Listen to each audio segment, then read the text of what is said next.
Hey guys, we're talking about For Those About to Rock Tonight. One of my very favorites.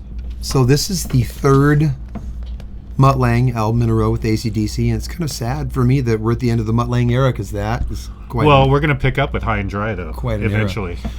Yeah, we're going to do our Yeah. 2, 3... Well, I guess I do On Through the Night also. I do those. You want to do On Through the Night? I do those 3. That wasn't Mutt, though, was it? No, but it's good. Okay. It's got some good stuff on it. I would have to refresh myself on Through the Night, to be honest with you. It's good. Though. High It's and good. Dry, Empire Mania, I still listen to all the time. Oh, High and Dry is absolutely... Yeah. Did we just become a Def Leppard We episode? may as well right? do it. We may as well do it tonight, I guess. Okay. But one of my, not just one of my favorite AC/DC albums, but one of my favorites. And it probably does show my generation, because it was the one out at the time. You know what I mean? It was one of the couple, 2 or 3 that were really, really popular at the time when I got into music. It's funny, you know, I've been thinking about this. I've been thinking, I knew we were going to review this week. And I know, Jason, I know he'd probably say, well, I know Power Rage is actually technically your favorite, but I'm sure you prefer Power Rage, Back in Black. And it's funny how our generations do that. I bet Seventh Son of a Seventh Son is not your favorite Iron Maiden album, is it? No. I mean, it's kind of funny. No, you know, not how even close. It's kind of funny how not I know. just Jason, but all typical we all are. Wait, know? is it your favorite Maiden album? I mean, I'm 51. So, what do you think my favorite Iron Maiden album is? Seventh Son. No, but Okay. it's Power Slave. Okay, it's but Power I mean, Slave. I Alright. totally accept Seventh Son. There's keyboards on it, whatever. You know, Yeah. Somewhere in Time, fucking love it. But See, that's but, where they started to lose me. But the guys that are 55, oh no, it's all about Killers in the first album. You know what I mean? Every guy I know that's a few years older than me, it's like that. You know, they like everything up till like Number of the Beast, because you know they No, Peace of Mind's my favorite. you know, I don't know, but it's kind of funny like that. AC/DC is like that with us guys who were into it at the time. Some guys barely ever listened to Flick, but 83, 84 is when I started getting my first albums, you know, Yeah. or seeking out my first. I had some albums sitting around, but my first albums where I was like, I gotta have that, mama, you know.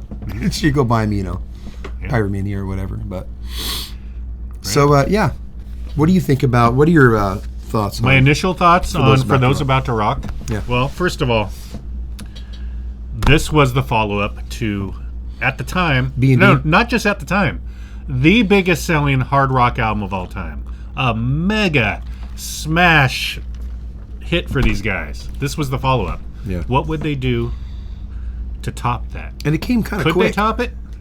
Oh, yeah, very quick. It came kind of quick. It's like when Some would say they rushed this out because it was 14 months later, I think, something like Yeah. that. This came out in November 81. Hey, Kiss fans. Kiss fans, I know you're out there. What else came out in November 81?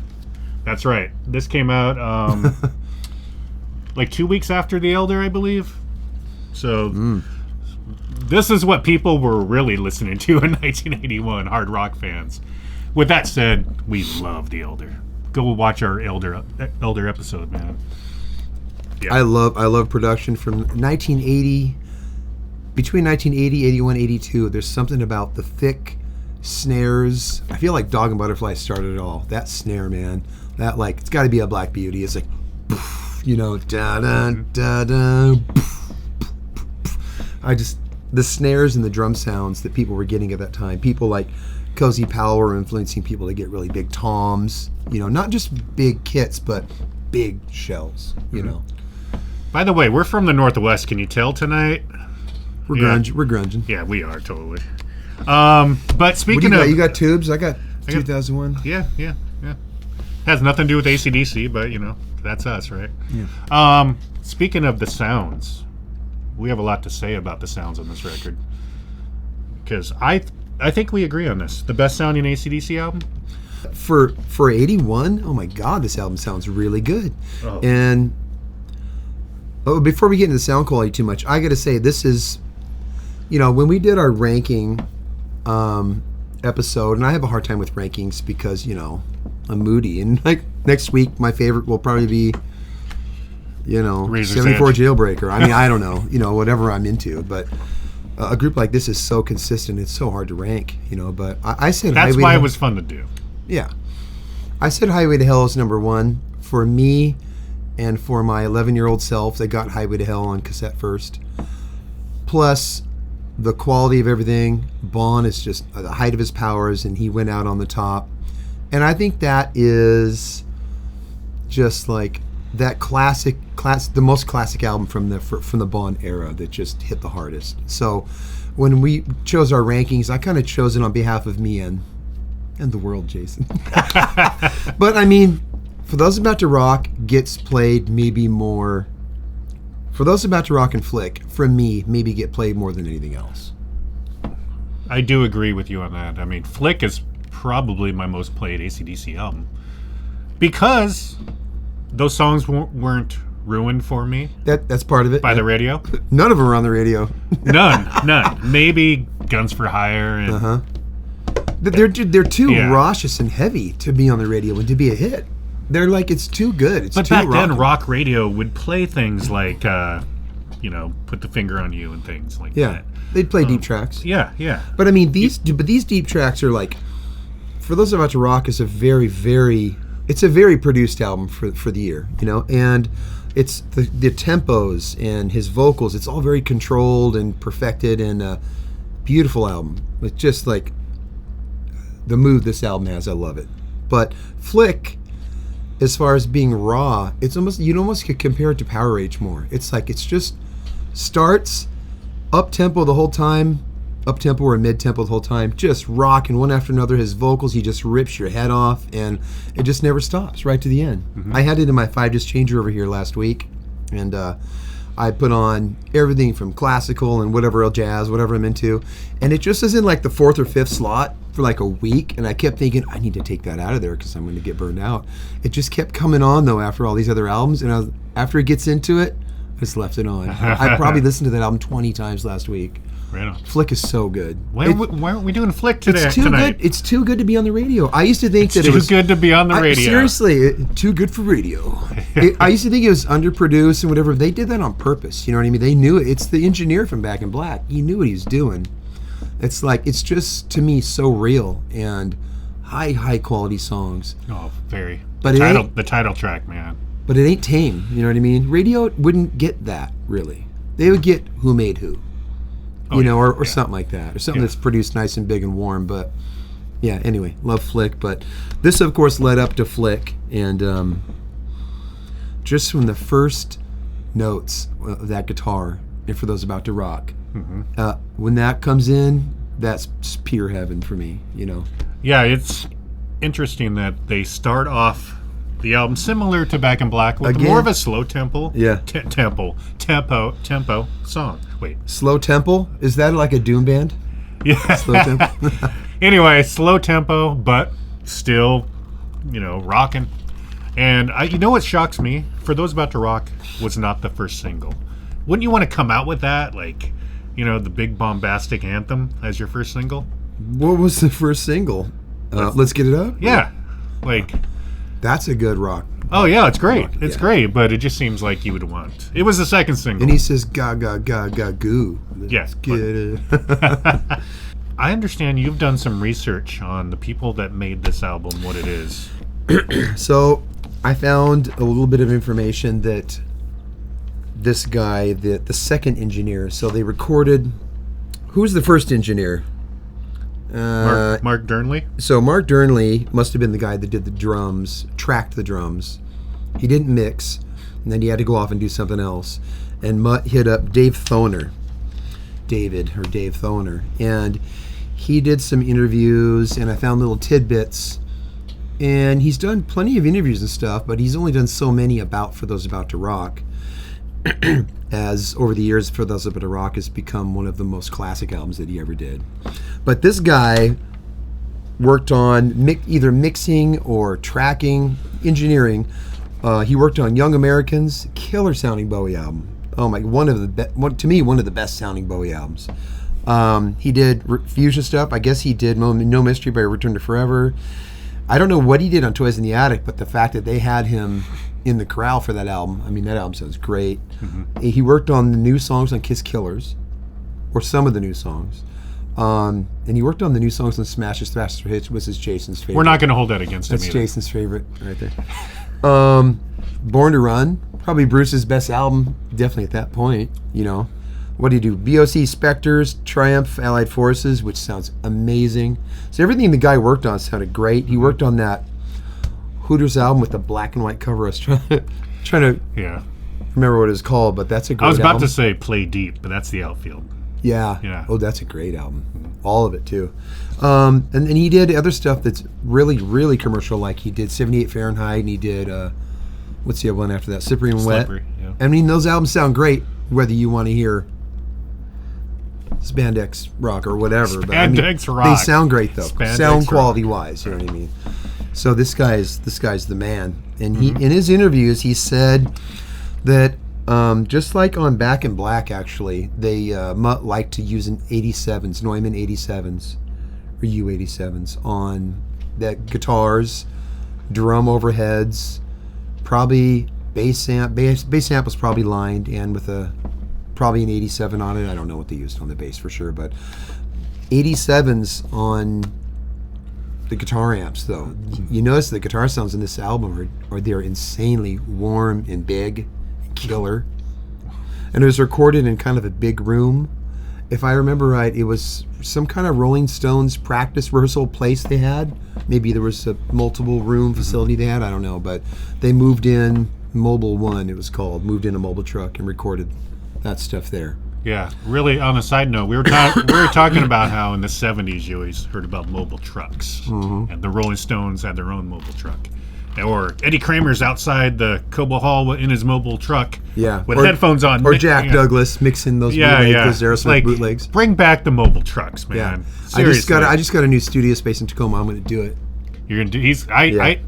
I put that in your brain Yeah, earlier. as his I was like, idea. man, you got to get a mobile truck. But he don't get no money for it though. No. So it was Neumann 87s and guitars and stuff. It was they did that thing again, like on Back in Black, where they went through an Eventide or something. It was like a pitch. It was a outboard pitch rack gear of some kind, and they put the snare out through it, and they go in on another channel, and they octaved it down. So they pitched it down an octave, you know, and then they mix that in there. And he said, and you notice the snare in here is like, poof, poof, it's just a thick ass snare.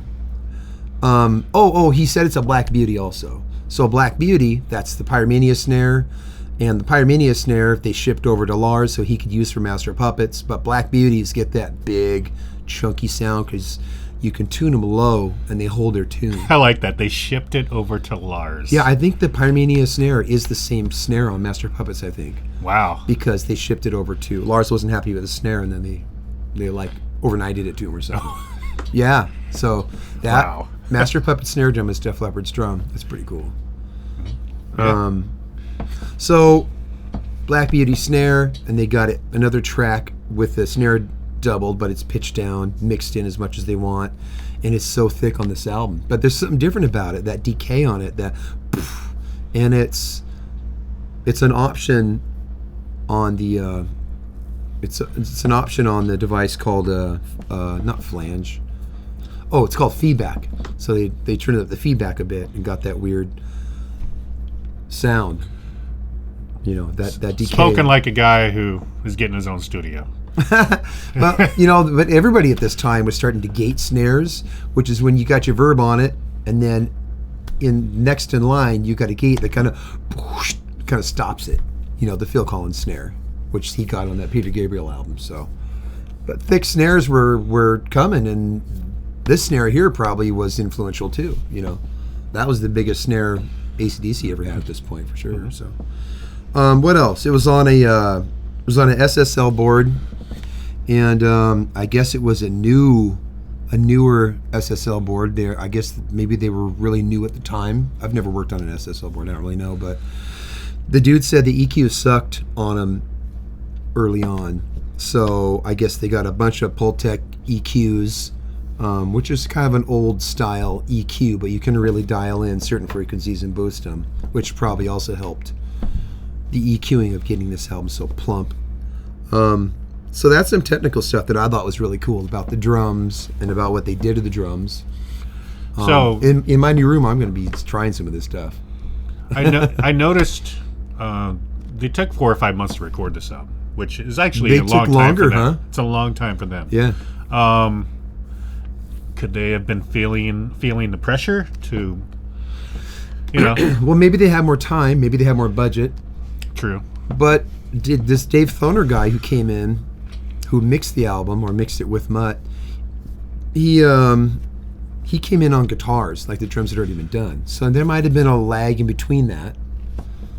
I don't know how much downtime there was between that too. It could have been a few weeks between that before when they got another engineer. The other guy, what's his name? He had to go. He had to go work on something else. So Yeah. Probably some shitty album. compared to this one, probably. Yeah. Compared to this. Yeah, that's the technical information I got about the drums and the tracking and Fair stuff. It's important to know because this, again, to me in their classic era, it's their best sounding album. People would love to get this sound. Oh yeah. And how do you do it? You go to tape, you do what you can do to get that thick snare sound, and you keep it analog as you possibly can, and you don't copy and paste your shit like people do these days. You get your performance. In 81, you were getting a performance, and then a month later or whatever, you go to mix it, and you got what you got. You didn't get to copy and paste stuff and build a new performance or copy and paste in Lars's snare drum from Justice for All or whatever like people do these days. You had to, what you got to work with is pretty much what you had, so. Yeah, so these albums are amazing that they're so done so well and so consistent, without Pro Tools, Yeah, you can respect recordings like this way more than anything today. When I record people at the studio, I will not use pitch correction on vocals. First of all, I won't even bring people in to work with me anyway that I think might even ask for shit like that. But if they bring it up, I'm like, no. Look what Sting did. Sting, his pitch wasn't perfect. He just put 7 more stings on the chorus, and it's all fine. You got to put in the work. 7 more stings. Yeah, you got to listen to Roxanne songs like that. You got to put in the work to make it work. Well, maybe you should add some harmonies. Maybe it should be, you know what I mean? You can't just copy and paste that one vocal that's a sterile fucking vocal, and So anyway, I love the production of these days, and I think that's why we all love this older stuff. It is more real. It sounds pretentious, but it is more real for sure. Oh, without a doubt. Yeah. Without a doubt. So, anything else to say about the recording before we delve into the actual music? I think the mixing is so fucking good. I think the mix is so great. Yeah. We got to talk about the simplicity and awesomeness of this, first of all. So what was the book Angus was referring to? For Those About to Die, it was... Oh, I read about was that. it Irish or Roman or what was it? I read about that. Yeah, something... Yeah. It's a historical reference. Yeah. And they're silly rockers, so they say yeah, for those the about silly to rock. rockers. Angus, come on. Silly rockers. But yeah, they were into simplistic covers back then. Come on, it looks good on a shirt. It's awesome.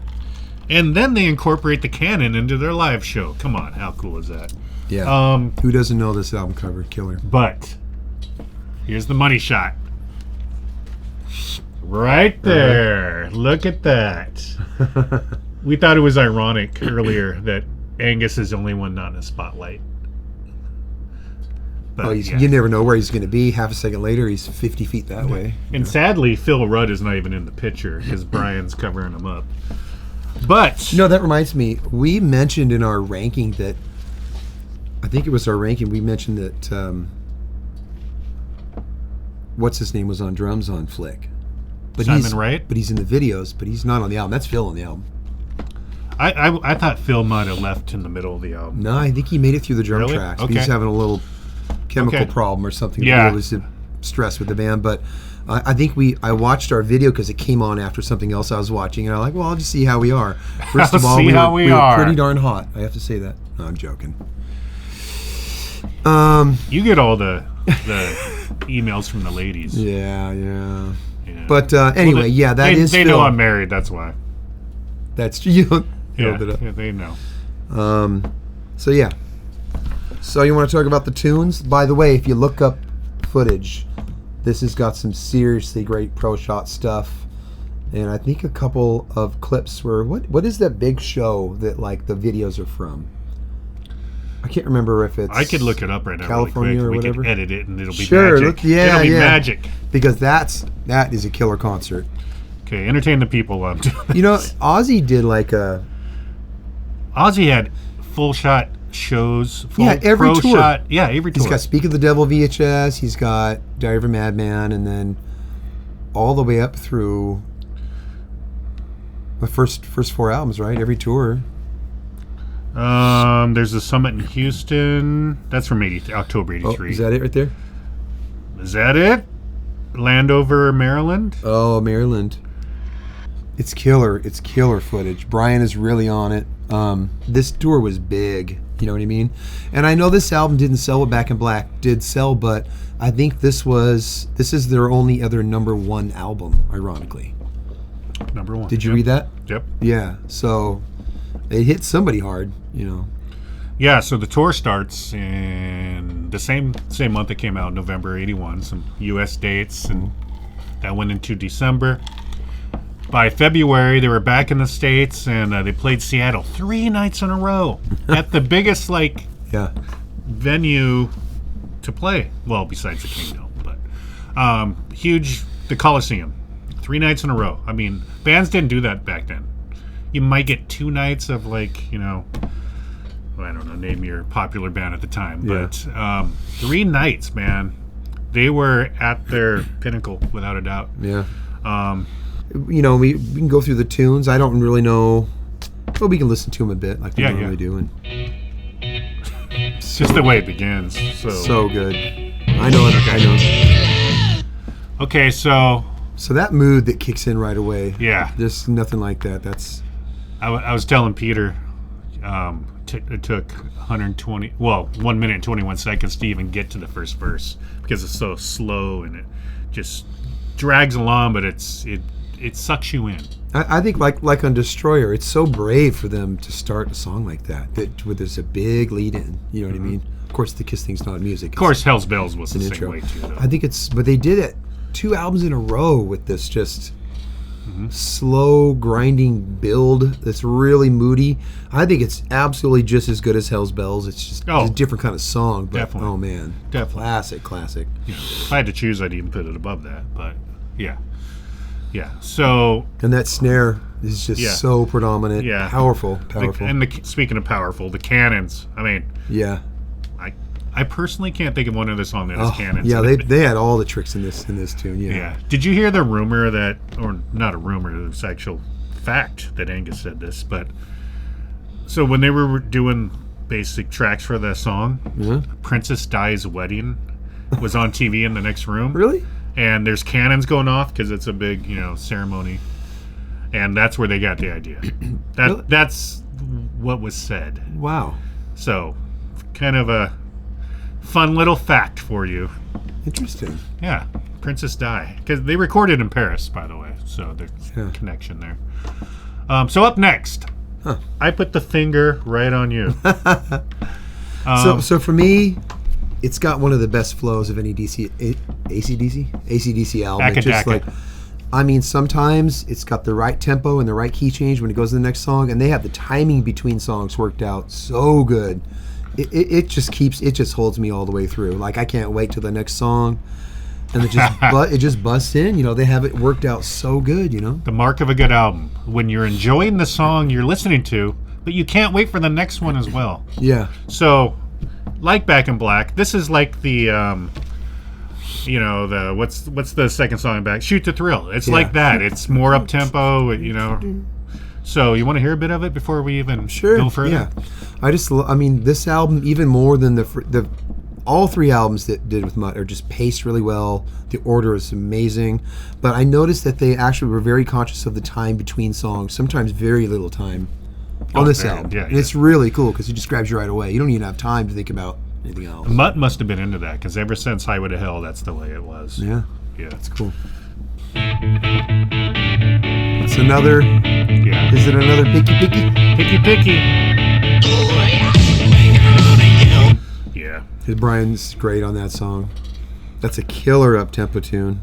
And it's another beep beep beep beep beep beep beep beep. Another little, finger picking tune, which he was really getting into. Yeah, he really was, and he kept doing that. I think Thunderstruck might have that. But great song. I mean, great. I know Seattle radio latched onto it right away, even though it wasn't a single. And they did. I looked up some of their set lists from the tour, and for those about to rock, obviously that was in the encore. Mm-hmm. They did do this. I Put the Finger on You early in the tour. It got unfortunately shelved. They did Let's Get It Up the whole tour, and COD got 10. Yeah, I counted. It got 10 plays during the tour. And COD again, Call of the Devil.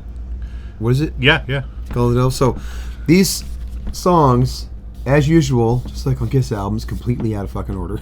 Very confusing. Yeah. But it's shaped like a penis. Listen to these song titles. Is it again? No. It's like the Love Gun. That's the Love Gun rumor. For those about to rock, we salute you. Evil Walk, COD, Call of the Devil, Spellbound, Put the Finger on You, Let's Get It Up. Let's Get It Up is a little, that's a great tune. It's it's an average title, but like Inject the Venom, Breaking the Rules, Snowball, The Night of the Long Knives, which is like a Hitler reference. But like those are some Let's not go there. Dark it's too titles. soon. It's too, Peter. No. But it's some dark killer song titles. Oh yeah, the song titles, man. I'm just talking about how killer all this is. And I look at this, I'm like, yes, I want to put even this on. When you were This at the is record store in badass. '81 looking at this, you were like, I can't wait to fucking get home and listen to this. And then it was killer when you put it on because it was heavy. It was even more forceful than Back in Black. Yeah. People were driving home like, I wonder what Evil Walk sounds like. You know what I mean? So I know you had said you kind of prefer Back in Black, and I mean personally think this is a much better album in general, but I think that Back in Black has those 3 huge songs on it, and this album can't compete with that as far as the public. You know what I mean? So, and they're different albums. They don't have to necessarily be compared, but I mean, there's not enough singles on here to make it as big as Back in Black was. Oh no, I think this sold 4 million copies as opposed to Back in Black's eventual 50 Just million. Just 4. It's failure. And by now, But no, I'm gonna tell you, I changed. This is better than Back in Black. Consistency wise, it's so good. It's better. I've met some friends too, and just talking with people on Facebook and whatever when I share things, and a lot of people that I know kind of do prefer this album. But then again, like we talked about earlier, it can be generational too. So here's the thing: like, we did the album ranking month and a half ago, and then we decided to go Power Rage, Highway, back. Obviously, we're up to this now, and so when we do this for a good week, this is all I listen to. Yeah, and then you really get to investigate. Yeah, and like just a week ago today, I would have told you, Breaking the Rules. It's not the one that they're better ones. See, I think it is. I love Breaking the Rules. Okay, well, here's the thing. I compare my mastering to it. A week later, after listening to this constantly, I'll find myself at work like, COD. You know what I mean? Yeah. So, Great choruses. Great choruses on this album. And the lyrics are so cool. We chatted about this a little bit earlier when we were setting the stuff up, but like not every song on here is about sex, Some What though. is Evil Walks? For those about to rock, Night of the Long Knives, which we mentioned is like a Hitler reference, but Snowballed, I thought could be about sex, Breaking but the it's Rules? actually not. I mean, you got to have a few. I mean, it's rock and roll, right? But I mean, they broke it up really nice on here. It's got a nice variety of. There's evil and sex. You got to have a certain amount And of evilness. Power. AC/DC, they just have such a great combination of stuff because it's like they have an evil feeling to them that's just gritty and. But then there's a guy on stage in a schoolboy outfit. I know, but they have this variety, this balance of things because it's not. It's not outright like they're not trying to look like Judas Priest. No, the guy, the singer has a cab driver hat on. And that's just why they're so accepted, so much more mainstream than like a Judas Priest could Yeah. ever be. You know what I mean? He'll Like, rock you on stage and he'll drive you to your hotel. You know what I mean? He's a cab driver. He's everyday people. so for me, it's a really cool balance. You know why AC/DC is so cool. You know, my dad called me one night and he goes, "So I need you to make me like an AC/DC comp," because he originally took my Highway to Hell cassette and I got it back. He had it in the car. Got it back all beat up and worn out. He loved it, you know, and he's always loved AC/DC. And one night he called me up. He's a little bit lit, and he's like, you know, I need you to make me an AC/DC comp. Like, yeah, all those really good songs, you know, like the ones when you're leaving the bar and you just want to turn it up all the way. I need a copy of those songs. You know what I mean? How long ago was this? I was trying to decipher which songs, like Back in Black, you mean, Dad? And he doesn't really remember exactly, yeah. but he loves AC/DC. You know, still loves AC/DC, and my dad's like, you know, 72 or something. So like, it hits a wider audience for these reasons, but they still keep it fairly evil. Evil. And that's cool. Right on. Yeah. He's about, what is he about? He might be 73 now or something. But And when was this? He was asking you to make this comp. this is just like a few years ago. Do you remember what led off the compilation? That's a big thing to do. I can't remember. I think I burned a few for him. Here, I want to share with you an AC/DC compilation I recently made. Really? Yeah. Wow. Just because I think you can tell a lot about somebody by their compilations.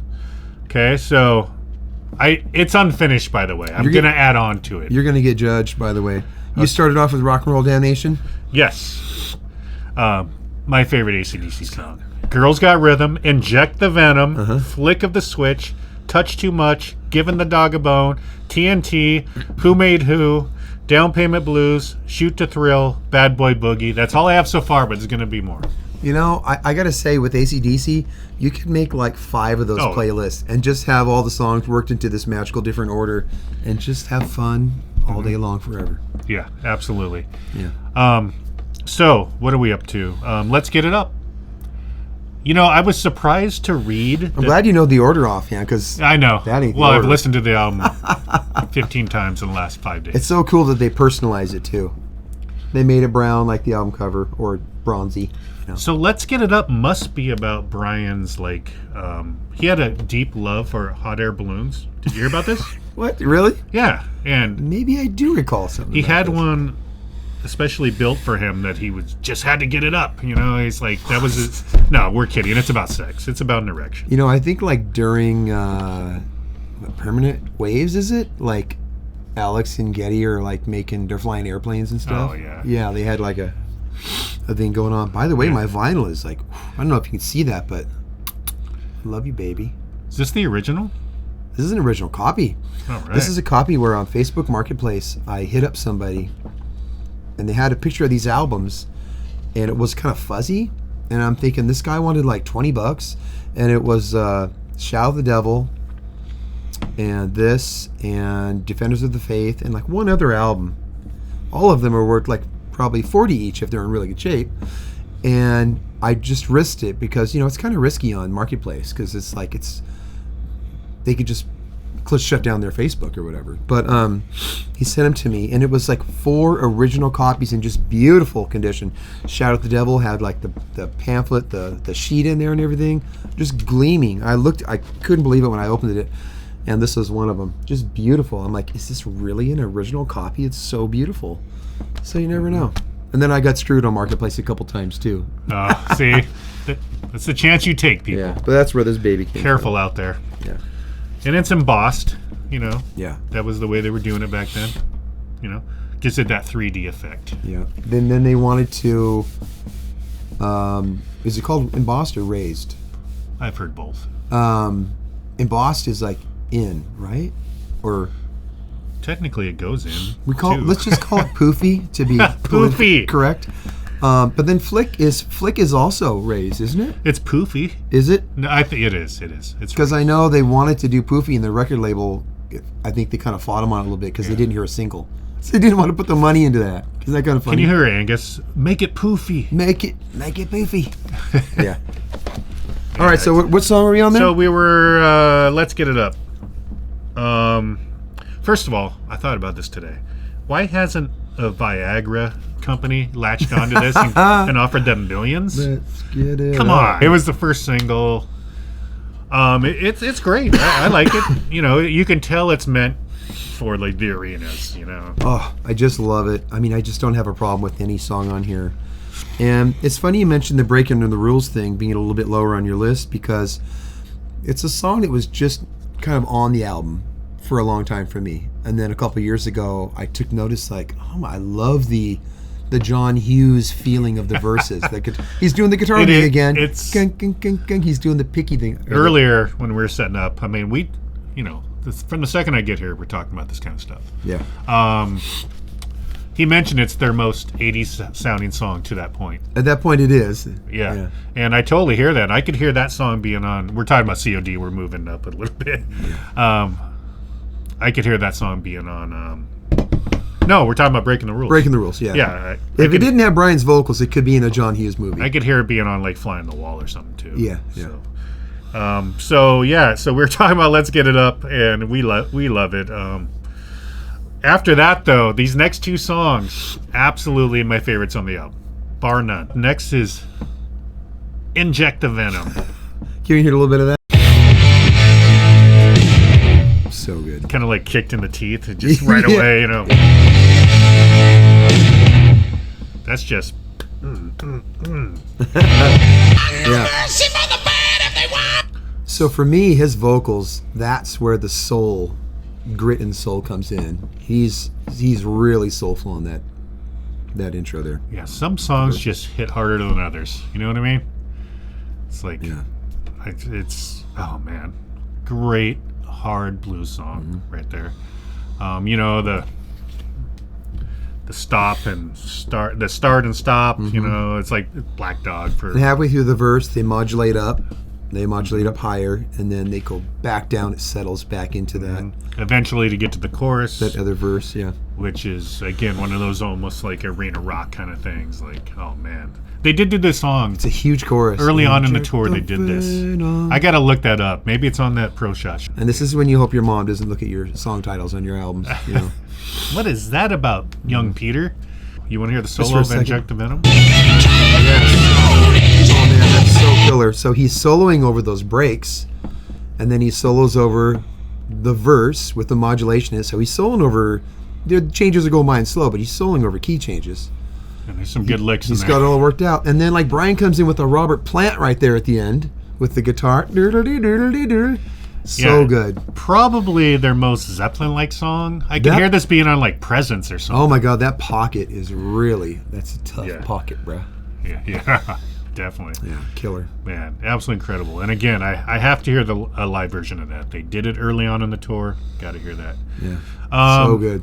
What's next? Photographic Memory, man. Snowballed, my favorite song. Snowballed. Absolutely. Yeah. Cool thing about this song is it's the fastest song on the album, but when it gets to the chorus, everything stops, and the chorus comes in, and Angus plays that riff, and oh man, let's hear that for a second. Yeah. Okay, so totally driving killer song. Yeah. You know, I can't help but always make the comparisons to Back in Black because it was the successor. Me too, and I love Back in Black just as much. But the thing is, this is to me the Giving the Dog a Bone of the album. Yeah. And that's my favorite song on Back in Black. And this is my favorite song on Salute You. So, you know, it's relentless. It just kicks you in the balls. And, it's just absolutely incredible. There's a guy who had his, I watched, this is before when we were doing the ranking, and I was just kind of snooping around, getting refreshed on all the albums. And this guy was doing an interview with Brian, and he wanted to talk not exclusively, but he really was pushing to talk about For Those About to Rock. I think it might have been his favorite album out of the catalog. And Brian, he says there's a lot of songs on, he said something to Brian like there's a lot of songs on For Those About to Rock that are kind of like underappreciated.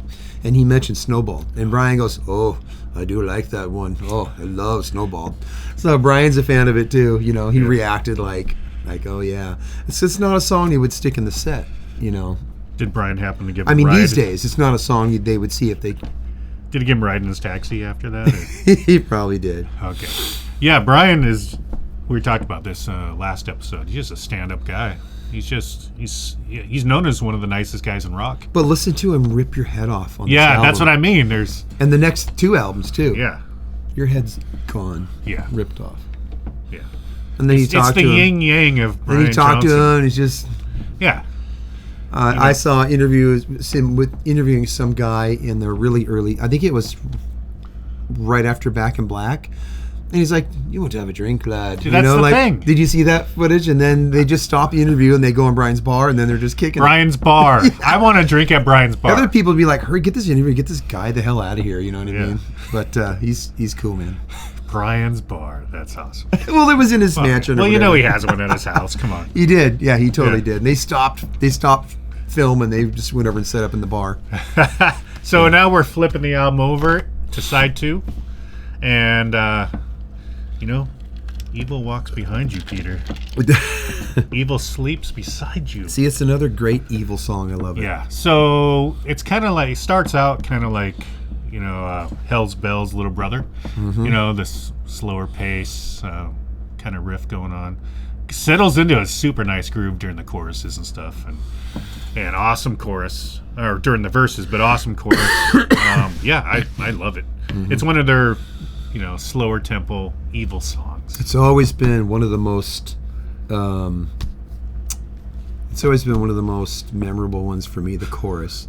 I mean, every chorus in the album. Huge choruses on this album. Like, totally. Just really powerful arrangements. And there's really. I think at this point, I hardly hear any of that 1-4-5 stuff going on, or at least a 1 to 4 with some kind of turnaround, get back to the 1 chord. Like, they're not really. All these arrangements are just, the chord progressions are just set up really great, and they just graduate to that chorus, and just boom, it's got a killer huge chorus. I was just gonna say, I can't figure out why this album isn't remembered bigger like Back in Black, but it's the singles. Because it only sold 4 million. Yeah, it's the singles. But at the Yeah, time, I think this was all one of our favorites at the time. You know what I Yeah, mean? and that's why Flick is even remembered less. Yeah. The singles. No singles. And you know what? Kind of, if you think about it, no singles got big off of Flick. What did they do on the next album? Release 4 MTV A bunch of friendly singles and videos, which probably helped a lot. Yeah, really. yeah. Evil Walk's incredible. COD. See. I like the way Brian has a lot of fun with the COD Yeah. abbreviation, like Call the Devil, or Care of the Devil. He says cash on delivery a few times. There's something about Yeah. call the doctor. I don't know. There's other things. There's something about So a it's dog. Cry of the Devil. No, it's Care of the Devil. What does he say? He Care says of the Devil. Well, repetitively, he says Care of the Devil. Yeah. Care of the Devil. I thought he said Cry of the Devil. He might say that at some Let's point. hear that a little bit. Okay. I want to hear it anyway. I cheated. I looked at the lyrics. It's Care of the Devil. You did. When we just listened to it right there, I remember thinking, like, as a kid, when I got this, I was probably 9 or 10, and I remember thinking, when he says bitch, he doesn't pull his punches on that. He's like, bitch, like he just says it with authority. I thought that's so cool that when I was a kid, I thought they have the guts, knowing that ain't probably going to make it on the radio. I thought that's cool. Couple years later, Sabbath's releasing Digital Bitch. You must have thought, like, Yeah. whoa. That's true. And Satan's on the album cover. But he just says it with Devil baby. He says that with an aggressiveness that I love. He's got to. And then I just kind of felt it too. I remember thinking, like, who does this pack of stoner dudes see? CEO in the background, the chorus. Oh yeah, pack of stoner dudes. It sounds so cool. That's him and Malcolm. They're basically the backing vocals. Yeah. They have on the Dirty Deeds album too. Their backup vocals are killer. They were always killer. We should bring up that Dirty Deeds actually preceded this album in America because Back in Black was so huge. Atlantic Records, obviously. Hey, there's one album that wasn't released in America. We should put that out, kind of a tribute to Bon, and we can make some money. Let's face it, that was the bottom line. Yeah. And sure enough, this album went up the charts as well. I think And, Dirty Deeds is absolutely killer. We kind of skipped it because we started with Power Age, but we could talk about it sometime for sure. You yeah, know? definitely. And also, I think it's top notch. I mean, the song Dirty Deeds, I think as far as radio, from what I remember, that was just as huge as For Those About to Rock or Back in Black on the radio. Dirty Deeds was huge. Yeah. That's kind of weird to have the old version of the band on there with new singles and stuff Well, on the I radio wonder- at the same time. I wonder what Brian thought of that, because he's trying to, He's trying to be the guy. and you got this Bond stuff that's blowing up as well. Yeah, totally. But That's Brian, interesting. like we talked about earlier, the cool guy that he is, he'll pull you into Brian's bar, have some shots with you. He's just probably happy to just Yeah. be in this huge. Yeah, he was Yeah. fine. Brian was fine. Yeah, so his other band dies, and then he gets picked up by AC/DC, and they're just like Oh, one of the biggest through the bands stratosphere, biggest bands of all time. definitely. So COD, thumbs up here. Yep. Breaking the rules. One of my favorites Just on keep here. on breaking the rules. And I've heard some other people say that it's maybe not their favorite also, but I do love it. I love the mood of it. I love that it, and where it's placed, kind of buried in the side 2. Not that it needs to be buried, but that it's time for a downshift and like, let's take it easy for a minute. I feel it's placed really well, Should we listen to it for a Sure, I moment? wouldn't mind hearing it. Breaking the rules.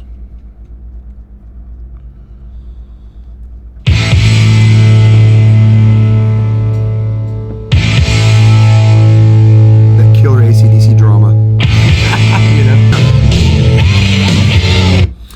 And definitely the most major sounding song on the album, but I think they do it really cool because I think the chords are cool. I think it's really cool the way it slips into the verse, and it's got a slinky feeling to it with that guitar thing. Definitely. Definitely. It starts with that. I can picture a slinky going down the stairs to the song. Oh my gosh. Yeah. It's got that, but it's got the AC/DC drama that starts with those long whole notes. So killer. I just feel like they were just on a roll, And again, like I said earlier, a week ago, just 1 week ago, I would have said, Breaking the Rules is my least favorite on here. Not anymore. I do have a least favorite. It's coming Now up. it's Night of the Long Knives. No, it's the one after that. Yeah. But Oh yeah. but again, we also talked earlier. We should just start recording from the second I walk in the door, because there's some good conversations that we have. I'll be filming. Come on in, Jason. Um, So, yeah, I always love Breaking the Rules, but it went under my radar. I listened to it as the album. I just never realized it. I thought it kind of had a special mood, kind of different for AC/DC. It's the John Hughes coming out in AC/DC. all right. Yeah, it's a great song. Yeah. The verses, guitar is a little awkward, and when it all finally comes together though for you, It's just so slow and plodding, but it's weird, but like major. There's just something about it. Just the mood just hooks me. It's awesome. It's awesome. And it has that, it's got that tempo and the space where you can really hear the ambience come off the snare and stuff. And that's kind of like why I use it, because I think it's EQ. The high end, low end sounds perfect. And I use it, but it's because it's not quite as rambunctious as some of the other songs. So I can really hear all the tones really clear and there's space. So I'll put it on when I'm doing mixes, or sometimes when I'm mastering and I want to shape the master a bit to match something, A lot of times I'll use stuff like this that's original analog recordings but remastered really well, because I can't just compare it to an original Jethro Tull CD or whatever from '85 or whatever, because it's so quiet. Are you referring to remastered by George Marino at? Yeah, George Marino did. Oh, what is this? That's the original. Yeah, so remastered by George Marino at Sterling Sound. Is it? No, that would. Well, if you buy it now, it's CD. All the Kiss albums If you of buy George that Marino. now, yeah. George Marino did tons of stuff. Yeah. But yeah, so what's- like COD in front of it, a lot of space in the song. You gotta like that. Yeah, I do love the space about it. I'm glad we talked about it here, because I realized why. I don't really know why I chose it to kind of compare A and B things to my mixes and stuff, but I think that's why. You can hear the tones really clear, and it's just recorded so well. And Yeah. Brian just does the right thing at all the time. He has his verse, and then he goes up and hits the high note right when something needs to happen, and I love his performances on this album. We were talking earlier, I think it was before we started to record, how Brian, after Mutt was out of the picture, he kind of let loose a little bit. Yeah. Yeah, like he went a little more wild with his voice. Yeah, on the next couple this albums. one, but on the next couple albums, like, yeah, he is screaming, and I love it, man. I love it. Yeah. So up next would be Night of the Long Knives. It is kind of a weird song for them. That, like, what the hell does that mean? And I read recently that that's the night Hitler went around and had his guys taking out a bunch of peeps to get him out of the way so he could take over. I guess that's what that night was. Historically I didn't know about that. Yeah. Night of Long Knives. That guitar riff, got the boogie woogie thing going on. You know, makes you feel good. I love it. But then again, very dark context there. It definitely has a feeling that the album is sort of coming to a close. It's starting to come to a close. Yeah. I think it's placed really well, just like every other song on here. It's funny, Night of the Long Knives, like, if I didn't know what you had just told me, Yeah. I picture like a Warriors type of vibe, like, you know, like street gangs at night or something. So what we got for our closer? We got Spellbound. Spellbound. So we're talking earlier. It's really dark. It's really dark. Very dark, and it's one of all three Mutt Lange produced albums had this slow Drag at the end. outro song. Yeah, which is interesting because does it really make you want to get up tempo and start it over again? I mean, I don't know. Does it? I don't know. They could have ended with something a little more up. I don't know. A lot of people do that. They'll have something slow, mid-tempo, or even slow towards the end. That's kind of a little bit of a departure from the way it sits with the rest of the album, and then they'll hit you with something up tempo at the end, like bam, we're gonna end it with some punch stuff. Kinda like Metallica does that, right? They did it with Kick in the Teeth. Yeah, Metallica, yeah. Metallica always does that with Dear Mother, Dear Father. Like they kind of do that on every album, or they did on the albums that I'm When they were good. When they were good. Yeah, but maybe it just, it worked on the previous two albums. Yeah. Why not do it again? I mean, hey, they start slow, they end slow. It's crazy that it works. And in between. It's actually all crazy. about the in between. Yeah. Snowball's good. Or not Snowball, but Spellbound. It's Yeah. good. Spellbound. Is it one of my favorites on the album? No. Yeah. But- It's super dark and slow, Yeah. and But then again, so is Night Prowler. and the chorus is slow and chanty. You'll hear for a second. Maybe we'll have something smart to say about it. Okay. Let's get smart. Actually, Night Prowler ends with a Mork and Mindy quote. Oh yeah, totally. Yeah. I think what makes it kind of plodding as a whole is that like the chorus is in the same key as the verse, obviously. There's a little lift there, and then it goes in the chorus, and then you're just kind of back to the key you're in on the. So it's like it's not real creative with chords going up and down everywhere like some of the other songs in here, but to hear those guitar tones and then his just gritty vocal, maybe it is. Maybe they did put it last for a reason, but I mean, still magical, I think. Yeah, it's Love good. it. Yeah. I mean, I noticed that he is loving his snare on this album too. He's playing a little more snare than usual, like his, not exactly what I would say fast snare fills, but like he's doing figures that are a little more active. A lot of times he'll just be really basic and he'll do snare upbeats or like when the guitars hit only. And he's doing a lot of snare lead-ins to sections and stuff here. it's all that extra time they had to record. You know what I mean? Yeah. His snare is a little more active on this his drum fills. I feel like maybe he's playing less toms. Sometimes you just got an awesome sounding tom because it's a new head or it's just tuned just perfect with the bottom head or on the snare, and it just makes you want to hit it. You just want to play into that, So it'll happen sometimes when you get. And your tom will never exactly sound, or your snare will never really sound exactly like that ever again, because it's that head and it's the way it's the relation between the bottom and the top head. And I'm getting nerdy on drums. I was going to say, that's heavy, man. I'm getting nerdy on the drums, but it is like that. And when you got something you're just loving to hear, you'll just play into it. I bet he was just loving his snare. Yeah, great Phil Rudd album, great AC/DC album. And that brings things to a close. Next, I think we're going to do Flick. We're going in order, right? Flick. Flick, Yes, definitely. I love Flick. I Alright. just feel like that album is on fire. Okay. And I know it's not produced as warm as this, but I think we need to take a look at this again. Look at that. killer. You know, ever since Alive 2, I've been totally into full stage shots. You know, nothing will ever beat Alive 2. Yeah. But come on, this was cool too. They had some serious lighting on this tour. That's why earlier I mentioned that. I think I forgot to say it, but if you look up that footage, especially it's kind of glamorized in the videos cuts they did for MTV of the songs that they had on MTV. Man, their lighting trusses were just fucking filled. I mean, the band's down here, and the lights are just huge. It's like Iron Maiden in the early '80s too. Huge light show, you know. Oh yeah. It was the 80s. Yeah. All right. So thank you for watching. Collectively, we are Any Way You Slice It. I am Jason. This is Peter. You know, hey, hit that subscribe button. Do it. Hit that button. Yeah, because the stats tell me that less people. The stats tell us that people don't like us anymore since we don't do Kiss. We will, though, when we feel like it. We will. No, what they tell me is more people watch us that aren't subscribed than are subscribed. So, and stay tuned. Flick the Switch is coming up. We have other AC/DC episodes. We have a plethora of Kiss episodes.